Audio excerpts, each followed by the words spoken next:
একদিন এক ছেলের সাথে খুবই অদ্ভুত একটা ঘটনা ঘটে। হঠাৎ তার শরীরে যেন একটা সুপার পাওয়ার জেগে ওঠে। এখন সে যে কোনো জিনিসের আসল দাম দেখতে পায়, মানুষের, জিনিসের, এমনকি গাছপালারও। সেদিনই তার দোকানে দুইজন কাস্টমার আসে, একজন মহিলা আর একজন পুরুষ। মহিলাকে দেখা মাত্রই ছেলের চোখে তার মাথার উপর একটা সংখ্যা ভেসে উঠে, $1.3 বিলিয়ন।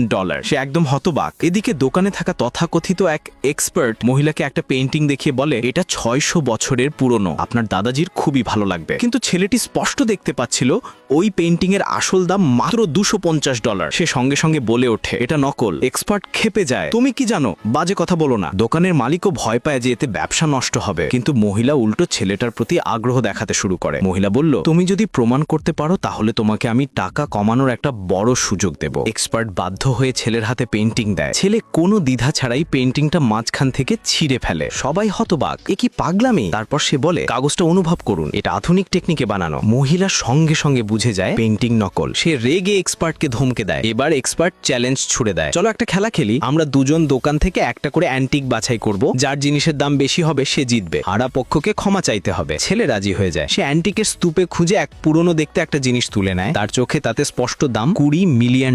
কিন্তু জিনিসটা দেখা মাত্র এক্সপার্ট হো হো করে হেসে ওঠে। মালিকও ভয় পেতে থাকে। মহিলারও মনে হয় হয়তো এবার ছেলেটা ভুল করছে। ঠিক তখনই ছেলে জিনিসটা ভেঙে ফেলে আর ভেতর থেকে বেরিয়ে আসে একটা এমেরাল্ড জেড কার্ভিং। বাজার দর কম পক্ষে $20 মিলিয়ন। পুরো রুম নিস্তব্ধ। ঠিক তখনই ছেলেটা দেখে মহিলার মাথার ওপরের দামটা হঠাৎ দ্রুত কমতে শুরু করেছে। সে বলে ওঠে, আপনার কোম্পানিতে বড় সমস্যা হয়েছে। মহিলা 1 সেকেন্ড দেরি না করে দৌড়ে সেখান থেকে বেরিয়ে যায়।